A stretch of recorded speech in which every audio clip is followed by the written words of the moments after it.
It's the Bergie and Booker show. He's Bergie, I'm Booker. We do what we do. It's happy hour. Bergie's having a beer, he's home. I'm having a Gatorade. So we're all square. A couple things broke today. The Michael Orr thing. I have been waiting for your response to this. I'm calling bullshit on Michael Orr. Wow. I think that he's broke. I think that he mismanaged things, and he decided to get everybody on his side early with saying they took advantage of him, they did this, they did that. I'm sure he did not get what he should have gotten. I'm Right. sure, but he's known, it came out today, in his book in 2011, he admits that he wasn't adopted. You can't adopt a kid who's 18 years old. Over, yeah. It's conservative. Sandra Bullock took him in. Yeah. And you can't, in your autobiography, you can't say one thing and then 12 years later say, well, I didn't know that. I'm crying for him. He's crying for Is he going to claim that he was Played misquoted? in the NFL for 10 years. Misquoted in his biography? So he can't be broke because in the NFL, if you play more than 3 years, you're automatically independent. So you automatically get X amount of dollars every year. I don't know anything about him. I don't know how many. He seemed like a great guy. I don't know. Does he have multiple kids? Overweight. Does he? Yeah, I mean, I'd say overweight.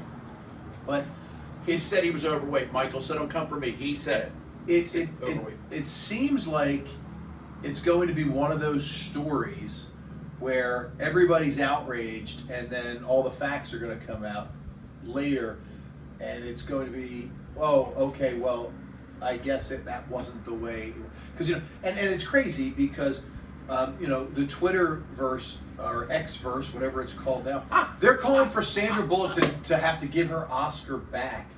Oh, Jesus Why? God! What does she have to do with That anything? that's I can't. So in our pre-production of this, you never brought that up. That's such bullshit. Well, it's everybody wants to She should have cancel to it. give her Oscar back because he can't manage his money. Does that change the way she acted? Have I lost my mind? Yes. Okay. Wait, I don't think I have. I think somebody else No, has. you don't agree with the wokeness. But that's not even close. That's a fat guy running out of money, and now some woke person wants Sandra Bullock to give her Oscar. Did she win an Oscar for that? Yeah. Jesus. I never watched the movie. Several people are calling for it, which it's not going to happen. She's an actress. It can't happen. What I don't understand is, they have text messages from him basically blackmailing the family. They have text messages and He's books broke. and everything else saying how he was part of the family. And now the book people are everybody's going to look for a dime. The book people are going to say, oh, we didn't get enough money from the movie. The movie made $312 million. Now, that's obviously not what it netted. It cost $50 million to prove. Now. And the family supposedly it broke up between the mom and the dad and the two kids. And he's claiming he got none of it. I don't know, but it seems to me when the movie came out and blew up and he was on the red carpet and everything, he might have said, what am I getting for this? And if his excuse is I was playing in the NFL at the time and I wasn't looking at my money, well, that's on you, bro. It's like the 30 for 30 broke. Bernie Kosar was in the Bernie. Andre Rison. Yeah. Well, Andre's a different story. Andre, I don't know if it was Andre Bad Moonrise. I don't know if it was mismanaging money or batshit crazy women who, when a woman burns your house down. She's a hairdresser. It was Left Eye Lopez at the time, right? From what do you call it? But yeah, so Andre, he had, and some of these guys. Again, I don't know anything about Mike Orr. I don't know if he's Sean Kemp and has 15 kids with with 14 different women. Yeah, but it seems to me like it's a money grab. I'm out of money, and he's totally out of money. It has to be. I don't know what else it would be. Who in the name of Christmas can be calling back? Anyway, we're going to move off this topic, so thank you for bearing with us. But for Sandra Bullock to have to give her Oscar back is a complete pile of, and we don't curse on the show, that's a pile of shit. It is. That's ridiculous. So next question. Who are the softest professional athletes? If the top 4 sports: basketball, football, baseball, and hockey. Who are the softest? Well, right now it's basketball. Like when you're playing the game, the act of playing the game. Yeah. So, who would you say are the soft? I would say baseball. I don't know. I used to think that, but the LeBron and everybody after him, I mean, they fall, they flop, they cry about everything. And I'm glad you did include soccer in the 4 major sports. Because this is America and we don't care about soccer. Yeah. But I would say basketball, I mean, it's turned into such a wimpy Here's my thing on basketball. And it was so hard when we were growing up. Like, remember Kurt Rambis? Yeah, and fights. Larry Bird, Dr. J. Oh, yeah. I mean, Charles Barkley, Moses Technically, Malone. in basketball, you're playing on a polished floor, bouncing a perfectly round ball with your bare hands, and your opponent technically is not allowed to touch you. Right? Now. And you're shooting on a basket or a goal that is unguarded. There's no goalie. That's interesting. So who would you say if you graduated? So we'll say basketball's here.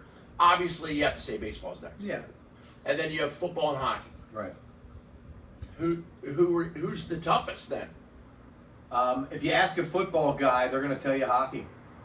No, I've asked a lot of football If you guys. ask a hockey guy, they're going to tell you hockey too. Yeah, and I'm new to the hockey game, so to speak. I have a lot of respect for it. I didn't watch it. I didn't watch it at all. Obviously, we moved to Sarasota and Tampa Bay, won back-to-back. So, Stanley Cups. The thing that blows my mind about hockey is that they will cross-check you in the back into the boards where the dasher meets the glass, and it's just nothing. I played a lot of hockey, and that's in November. Yeah. Those things happen. They get bench brawls, and crazy things happen in November, December. It's not even in the championship game. Now also, you have to admit that NFL football is. Those guys are tough. I think that's the biggest warrior sport, as in you have 16, 17 weeks. The game itself is the most brutal there is. So the toughness, it depends how you're rating toughness. I think you'd rather go out and have beers with hockey guys on a regular basis. But that's a win for hockey. But I do think I agree with that. I think the actual game itself of football, the one game, is just insane. Insane. It's It's tough agreed. to help. Agreed. And those guys, I do believe, have the most long-term damage. And I don't mean I'm not a CTE. I'm not beating that drum. Right. I'm saying just everything. The limbs. The limbs. shoulders, the knees. There's more former NFL players with massive limps than there are NHL players. Agreed. That's a great point. The other point I'll make is my dad, who was a hockey guy, and we respect all athletes and the amount of work it takes to reach at the top level. He told me, if you take the 5 best fighters in hockey and one middle linebacker from the NFL and put them in a room and say it's a free-for-all steel cage match, boom, he said the linebacker walks out every time. The linebacker wins. Well, that's because a lot of the hockey guys are 5'10". But some of those guys, like Schultze, you get some of the great fighters. Yeah. Marty McSorley, I can't go down the bottom. Probert, some great fighters. And fighting on ice is way different than fighting in real life. But he was a hockey guy. He said the NFL, the linebacker wins that every time. Well, the other thing about football is I'll tell you, and especially the NFL level, and the high-end college level. First of all, you got to have breaks. You got to be in the right situation, that type of thing. And you make a lot of your own breaks, but you get on the right team. But I don't know how many guys. And I'm just saying, I don't know how many guys in hockey had no other options than hockey. And I do know that in the NFL, a lot of the guys that make it had no other options. And that was the way to get out for their family, and that was the way to get out for them. Well, for NBA guys, too. And that's why. But the NBA guys become so soft with the guaranteed contracts. They get $86 million. They never play again. I mean, The NBA. They walked through the NBA, the regular season. Yeah, I'm so turned off by the NBA. I haven't watched an NBA regular season game How about playoffs? in 5 years. I've watched maybe 5 games in 6 years, the Sixers. But even Embiid's turned into a... Should the Sixers have fired Doc Rivers this year? Yeah, I mean, Doc Rivers has lost more big games than anybody else. Really? How many series has Doc Rivers won? What's behind door number 2? Who'd they hire? I don't even know. Now we're just spitballing here. Just go ahead and talk amongst yourselves. I don't know. I don't know who they hired either. But you got to know what's behind door number 2. It's like high school when you're dating a girl. You don't break up with one girl until you know exactly who you're going to take out next. No, it's guys like you. I had options. Yeah, exactly. That's what I had. So you break up with her because you know you're going out with X. You don't fire a coach until you know you have like Greg Popovich coming out of retirement to coach your team. We don't need his politics. He wants to save the world. I got a last question on this episode. Why is it that Steve Kerr or any NBA coach can do an interview between the third and fourth quarter of a playoff game, yet Nick Saban can't be discussed to talk to on game day in any way, shape, or form? College lacrosse coaches, although John Danowski will do a pregame interview every now and then, but a lot of these coaches are like, don't talk to me. And heaven forbid you try to say hello to a golfer while he walks from the tee 300 yards to his shot in the fairway. You don't want to know why? Why? Because Steve Kerr's doing shit during the game. I know. You've got players out there. So, exactly. What's Nick Saban doing? He's coaching. He's not coaching. He's got an offense coordinator, defensive coordinator. Golfers are focused on what they're doing. You can't talk to a player.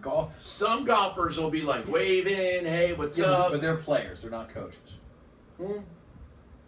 True that. Okay. I get it. So they're players, so you don't talk to them. I said we get a wave from Mike Richards, Philadelphia Flyers shout out. I think basketball coaches in the NBA are like Major League Baseball managers. Okay.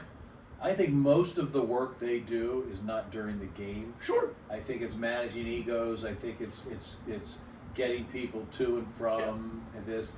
I don't think basketball coaches do a lot of X and O's. I really don't in the NBA. I think you put your 5 best players out. But you see those dudes out there, like, at timeout, they're drawing up plays. Which, one of my questions about that was, if you're a coach, a basketball coach, why, with 15 seconds left in a tie game, do you have to draw up a play when you've been practicing for a year? Like, don't you say, like, run Cincinnati? Just run a play. Run, Chattanooga Lucy. Or whatever play it is that you... Picket fence? Run the old picket fence at them. Don't get caught watching the paint dry. Like Globo Gym. Right? They had plays. I was doing a Hoosiers reference. The old peekaboo. White Goodman with the old peekaboo. Hey, he's Bergie. I'm Booker. We do what we do. Cheers. It's happy hour. Get yourself a Gatorade. You're all creeps. Cheers.